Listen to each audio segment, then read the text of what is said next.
of you whom I may have not met up to this point, it's very nice to meet you. This actually, I was telling someone just before, is probably my most favorite topic when it comes to human resources. Because for me, it's probably one of the biggest paradigm shifts as professionals that we can make to deliver value to the business, increase employee and manager satisfaction, leverage technology, and manage the cost structure. It's a lot. The one thing I'll just mention before I kick off is that this is an emerging trend. So although I'll be able to share with you some moments of brilliance that companies around the world have implemented in relationship to consumerism, insourced or outsourced, large or small, I am unable to point to an operation at scale where this is pervasive throughout the entire thing. So I don't want to over-represent this. This is emerging. But that's one of the reasons I get so excited about it. So let me explain to you a little bit more about who I am, what I do, and why this is so important to me. That title is big. So essentially, I am the global HR outsourcing lead at Accenture. We've been in business about 20 years. My team services 90 clients around the world, delivering services into over 130 countries in about 40 languages. Our clients are of various sizes, from 3,500 employees to 300,000 employees. They're in various industries. And so over time, we've learned, especially through gaining critical mass, that clients have different expectations and needs based on their workforce and what it takes to drive their business. And as I continue to talk to our clients, they're always looking for more. And about 5 years ago, I kept on having a different version of the same conversation with my clients. And somewhere in the discussion, a client would say something like, Jill, I understand all of the SLAs are green, but my workforce is still dissatisfied. And I'd have this conversation again and again and again. Well, let's change the SLAs. Talk to me about what the business needs. And what was happening was we were each looking to incrementally tweak the delivery model. And so with incremental change came incremental change. And so we really were still not seeing the wholesale paradigm shift that we were all looking for. So what happened was a few of my colleagues and I took a step back and said, let's think about what this is really telling me. What information do I have and how can I do a better job at servicing the client base? And that's where this idea of consumerism came in. Now, there's really no big aha here, right? The idea of consumerism is something that all of us engage with on a daily basis in the general marketplace with goods and services. But I'd ask you to take a pause, regardless of whether or not you're a practitioner, a supplier, an analyst, or an advisor. Think about you yourself as an employee or the workforce that you serve. Now, I suspect everyone measures employee and manager satisfaction. And I suspect that when you take a look at technology, one of the key criteria is the user interface. And all of those are key components to driving consumerism. But if you truly, truly think about consumerism, you take a step back and you think about what the employee or manager needs to do their job. And what happens when you think about it like that is you tend to anticipate and plan for the spoken and unspoken intent of that user. It challenges us each to think about process in a different way, people in a different way, and technology in a different way. So I'd ask you all, as consumers in the general marketplace over the last month, when you were thinking about researching or purchasing goods or services, how many of you actually had an extraordinary experience in the general marketplace? How many had a good experience? Oh, come on. You were accessing information, researching a product, you bought a good or service online. Yeah? What was one characteristic of the service that kind of made it memorable for you? Easy accessibility, no hassle, no have to look for too long to find what I need. Right. It's a mix between finding something online when I wanted it and then going to the shop to purchase it. And it was a nice experience in both. Right. So it was a nice experience. It was a consistent experience. It was a mixture of information and service. It was available when you needed it, right? And so all of these are tenets of consumerism that we're starting to see emerge in the HR service delivery model now. The one thing I do want to kind of get your mind around before we get too much further is that where we have done work with clients on this, we're seeing quantifiable business outcomes. In clients where we are piloting this, and no, this is not a math error, we're seeing 100% user satisfaction. We're also seeing a 70% reduction in return calls on the same topic. And when we start to think about it in terms of managers, for one retail client that we support, we were able to return 3 hours per week per retail manager back to them. 3 hours of customer-facing, revenue-generating time a week. So this is more than just lipstick on a pig, which is a phrase we would use in the United States. This is actually something that is very meaningful and different than the way that we've traditionally delivered services. And it's by no mistake that we are now more capable as an industry to deliver against these expectations. Part of it is because the market is making it mandatory. I mentioned the fact that with many of our clients, especially those in high tech and consumer-based organizations, their employees and candidates are bringing those brand expectations from the marketplace into the workforce. If you have a candidate or an employee who works for Google or Facebook or Microsoft or Cisco, they have an expectation of what that user experience is going to be like. If they work for Best Buy or Amazon, right, they have an expectation of what that consumer experience would be. That's different than it was before. There's also the changing nature of work in the workforce. We heard yesterday about the prominence of the contingent and temporary workforce. We heard about globalization, and also a lot more of what we do is project-based work rather than long-term permanent employment. There's also the integration or blending of work and life.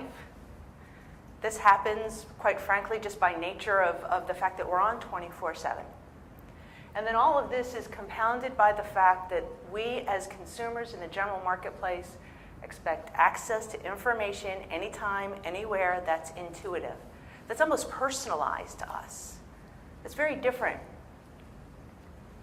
And what we're seeing is, because of all that, the workforce has different levels of dissatisfaction than they did before.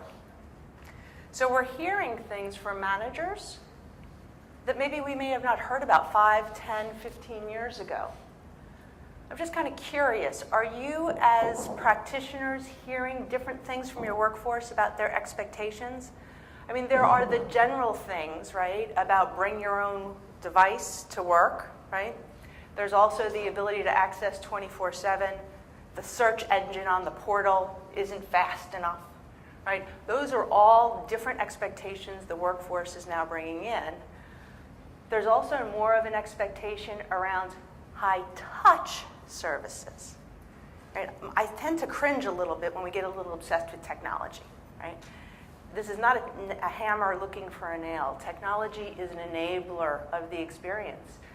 And quite frankly, even the millennials have an expectation of high-touch service when it comes to career planning and professional development.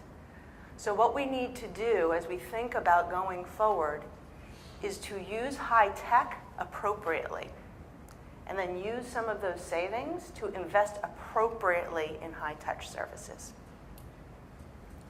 Any questions so far? So why is this? If I take a look in 95% of the HR organizations, I'm going to see an HR structure that looks like that. It is structured by HR functional silo. And I understand why. Because within HR, each of those areas in many cases requires a depth and breadth of expertise that you want to harness, invest in, and build.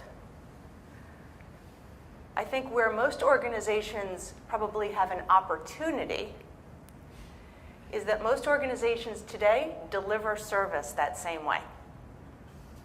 I have a recruitment function. I am going to deliver recruitment services. I have a payroll function. I am going to deliver payroll services. That's not the way the workforce consumes the service. They think about it in terms of events. Events that may be work or life related. They think more in terms of the fact that I am starting with a company. I am transferring a company. I am moving personal residence, right? I'm going onto a work location for the first time. I heard there's some concerns or special protocols. What do I do? I need to go on personal leave. I'm having a child. Now, in the traditional world, that person who is having a child would call us up and say, I want to know how this whole thing works with the national and company leave policies. And we would answer the question, we would hang up, and we would consider that a success. First call closure, average speed of answer, average handle time. We answered the employee's question, and it was right. Shame on us all. There was a reason that employee called about the leave. And with their permission, if we would have just asked one or two other questions, we may have found out that they're pregnant and they're having their first child, and it is a high-risk pregnancy, and they're really not sure what benefits they're eligible for, what their responsibility is, how much time they get off, what do they do when they need to coordinate with the hiring manager, how does all this work with medical, right? Are they going to be at risk for income? They had a lot more questions. They didn't know what question to ask. And so if we were really looking at servicing that employee as a consumer, anticipating their need, we would have spent the extra time on that first call. Granted, it would have been more than we would have traditionally spent. But as a result of investing that time, we would have gained the productivity of that employee up until they went out on leave. And with this model, increased the likelihood they would have returned from leave and returned earlier. We have one retail client that has about 900 leaves a year related to childbirth. And so what we did is we put together a 15-month pilot associated with this. And we actually provide what we call trusted advisor services to this client. And obviously, because pregnancy usually takes 9 months, the pilot took a little over 12. It took 15 months. And what we found out was that one of the measurable outcomes was that on average, those 900 people returned to work more frequently and 1 day earlier than they would have. And you say 1 day, but when you talk about 900 leaves, that's returning 900 productive work days back to the company. We did that cost neutral. That's when you really start to understand the power of thinking about this more as an event than as a process. Now, when we think about it, when I think about it, when I talk to clients about it, I think about it a little differently. Because if we wouldn't have serviced that employee correctly who was having a child, he or she probably would have gone home, would have really vented their frustrations with their friends and family, maybe even shared a little bit too much on Facebook or gotten aggressive enough to post something on Glassdoor. The thing is, though, if we overachieve against their expectations, they're going to have that same conversation with their friends and family. They could equally post something on Facebook and Glassdoor, but the tone is very different, and the impact to the brand is very different. It's tough, though, to get your mind about how this is different, why this is different, and how you can actually start. So we tend to think about it these ways. The first is that an employee will say, I have a question about my employment. I want to transfer from this business unit to that business unit. What do I do? There's also workplace support, especially with some clients, like resources clients, manufacturing clients. I know I need to do something around health and safety. I'm unsure I have the proper equipment. I'm out of compliance for training. What do I do to make sure that I have a safe work environment? And the third is personal support. Now, even though today that may be limited to something like changing a personal residence, we're seeing clients more and more expand their support for personal inquiries. I have a financial hardship. Because if you think about it, that can be one of the biggest productivity drains on your workforce, is that they have a personal problem and they're unsure how to get it resolved. So for some of the, I don't know that I call them progressive companies, but for some companies, they're being aggressive enough to really think about how this is different to them, and they're expanding this idea of personal support. The other thing is, though, you have to also think beyond human resources. If you're really going to anticipate, it will require people, process, and technology that extends outside of HR, potentially into finance and accounting, treasury, procurement, security, and maybe even stores or factories or remote locations, depending on your organization and how it's structured. It's all very compelling. It's a lot of work, though, which is why I have yet to see a client operating it at full scale today. So let me take you through an example. And this is probably the most common example and the one I hear clients most frustrated about. It's this idea of onboarding.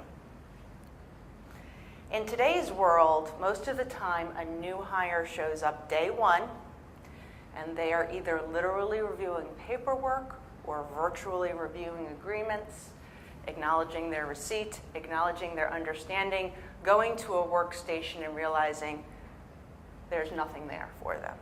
They don't have a PC, they don't have access. Maybe they didn't even know how to get in the building. Maybe they don't have a uniform, they haven't completed their safety required training. As HR professionals, I've seen some of us very proud of the fact that we do that new hire paperwork and then hand the hiring manager a checklist. And maybe we think that that is full service. The reality is that every hour that new joiner and that hiring manager are sitting there going through a checklist is an hour they're not servicing a client, generating revenue, closing a sale. And so it's important to make sure that, again, with the idea of measuring performance and productivity, you think about what that person needs to be fully productive day one. And using the same general areas we talked about before, you'll see that depending on your organization, you can touch a lot of people. Now, what we've done across the 90 clients that we service is we've actually redesigned our contact center. So for each client, what we've done is we've gone in and we've mined the data, and we understand where the high volume calls come from. And for those high volume calls, we have partnered with our clients to say, here's the reason for the call, this is what we believe the symptom of the call is. We're going to take some of our highest performing contact center reps, those known for customer service. We're going to train them on how to more fully answer these questions, respond to these employees, and deliver the outcomes against their expectations. That's something we can do more generally because it doesn't require as much of a process redesign and a technology redesign. What it requires is a personal advocate who will make sure that the employee or worker doesn't have to worry about all the stuff behind the curtain. They'll just figure it out. And that's where we've seen the 100% customer sat, employee sat. In those situations where we have taken on the burden of figuring it out on behalf of the worker. Again, cost neutral. It would be impractical for me to tell you that all of these life events and work events matter equally to your workforce and business. We worked with one client where we started off with a list of 250 processes. That's just not practical.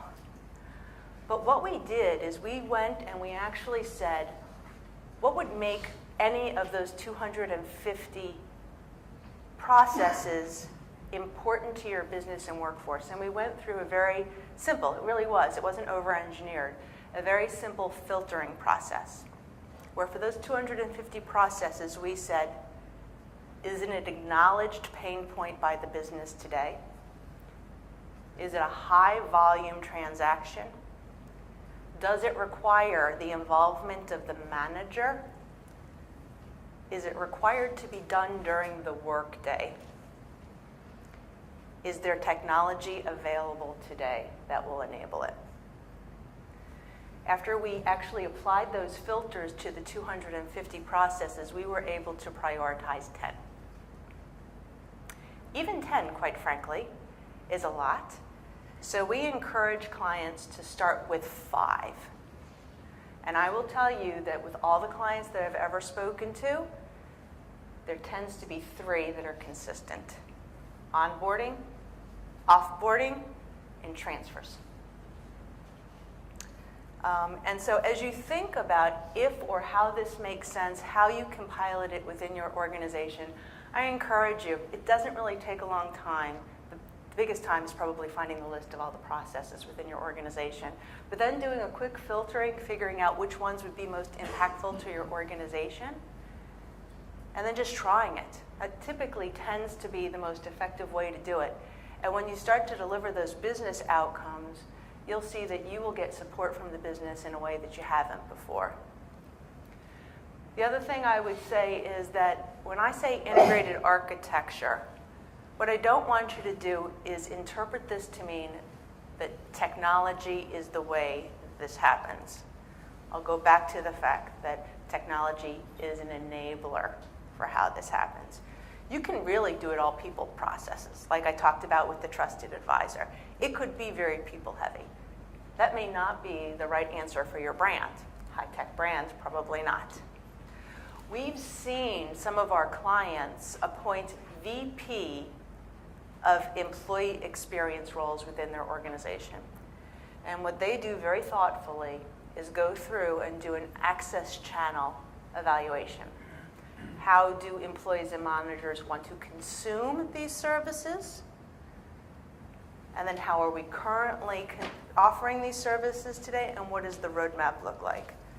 A lot of people talk about chat. Most clients don't implement it. A lot of people talk about SMS and text. A lot of clients don't actually implement it. Telephony, email are still the most accepted. We're seeing small migrations to the other. Again, it just depends on your workforce, the culture, what you're comfortable with, and how much you want to push them to adopt. But again, it's more about the access channels than it is about the integration of the back office stuff. That I think you can band-aid with people until you get to that point. And the third is around outcome measures. The easy stuff to measure is satisfaction levels. And of course, accuracy and timeliness is the ticket to entry here. If you don't have the basics right, as someone said earlier, no one's going to give you liberty to try this at all. But what you really need to do in order to make sure that you're measuring the outcome is think about the business problem you're solving for. Is it amount of administrative time supporting HR processes? Is it the fact that your store manager is working with people problems to the point where they're unable to service their clients? Is it the health and safety risk at the local mine, where you're unable to track certification for safety and ensure people have the right equipment? Right? So make sure that you start with the business problem first, you filter your processes, and then you agree on measures that make sense for your organization.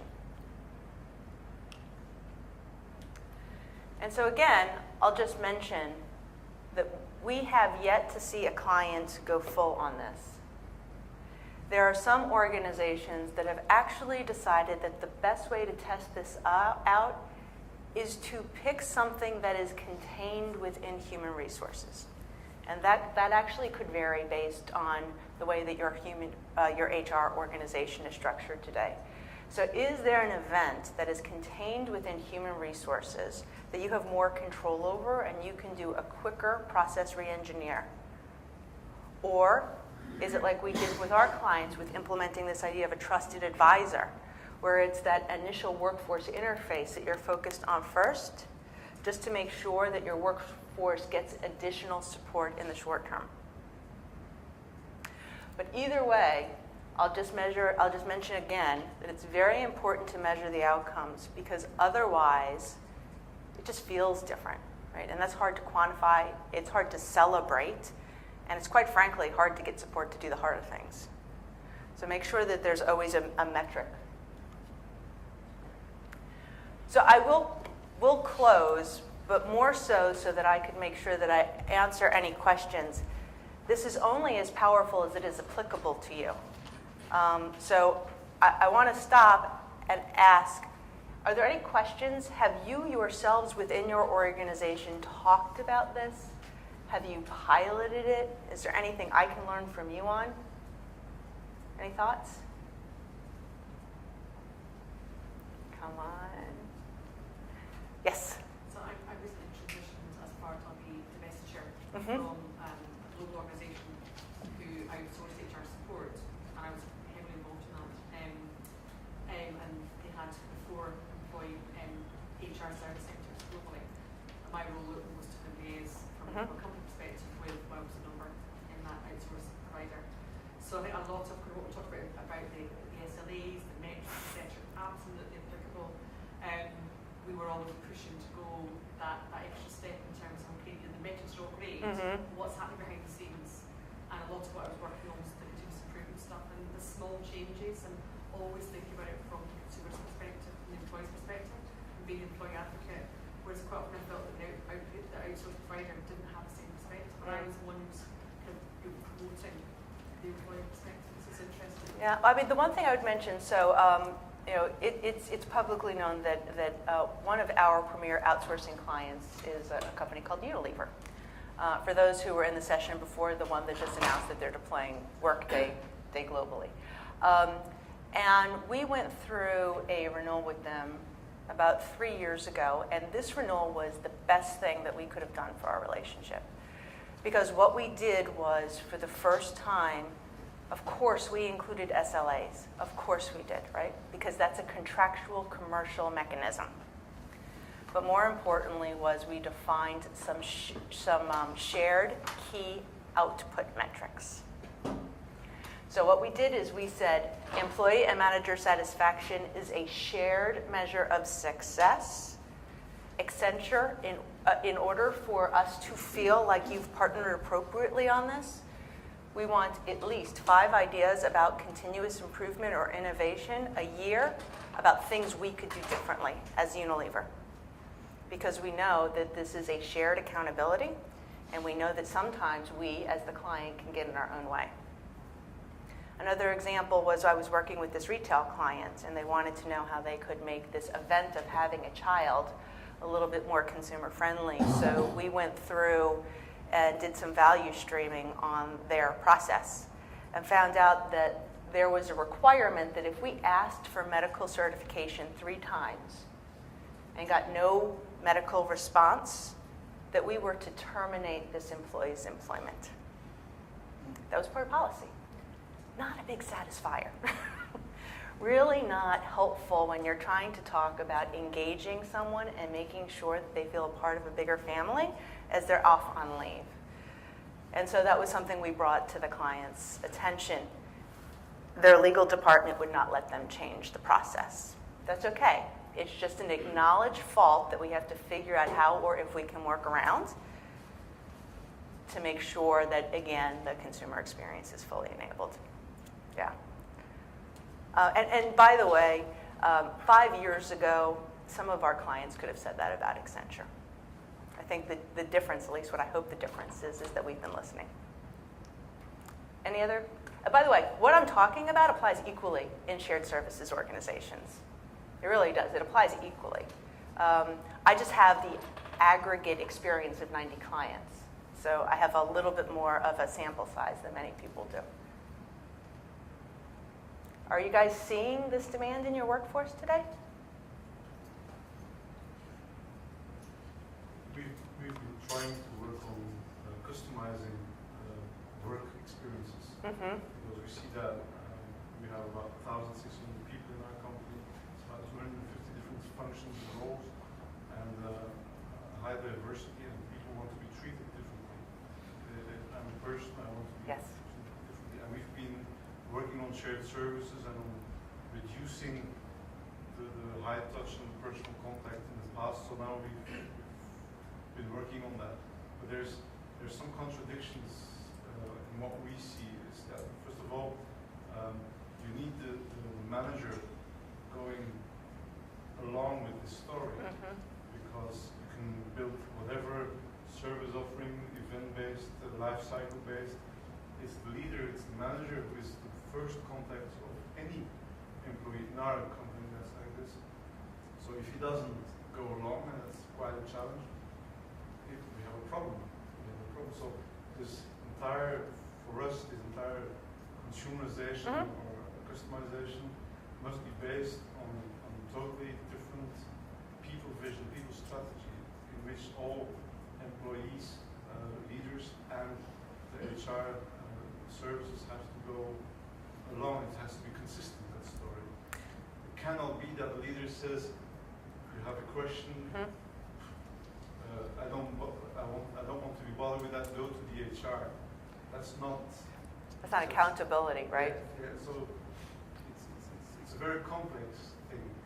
It is a complex thing, and I will tell you that one of the trends that we've seen with many of our clients in this interest of consumerism, and it's a very tactical thing that they do, at the same time it ends up being a very strategic thing, is they reduce the requirement around manager self-service. You know, I think that a few years ago when everyone was on this self-service adoption craze that, quite frankly, we're still on, we just said anything that can be self-enabled should be self-enabled, end of discussion. And what we started to do was push a lot of processes onto managers that they did once a year. And so they didn't understand the technology. It took a lot of HR's time. There was a lot of non-compliance. I can tell you just based on the volumes that we do that the track and chase associated with getting people to comply with and complete those processes. And what you ended up getting at the end of the day was form over substance. You would get a performance review with things checked and one line. It wasn't the spirit of what we were trying to accomplish. And so many clients, as a result, have reduced the requirement around manager self-service, and as a result, increased manager engagement in some of those HR processes. So that's just one example of what some companies are doing, if it's helpful. It could be countercultural, but it is just one example of what we're seeing clients do. In terms of that, you need to implement the manager self-service first and then bring it back again so that they become engaged. It's a strategy. It's a strategy. Any other thoughts? All right, well, if you think of anything, or quite frankly, think of anything I can learn from, whether or not it's your personal organization, a friend who's working at the local store next, the local company next door, I would love to talk to them, because as I mentioned, this is emerging, and this is happening in the most unlikely places, but the outcomes are really very powerful. So thank you very much.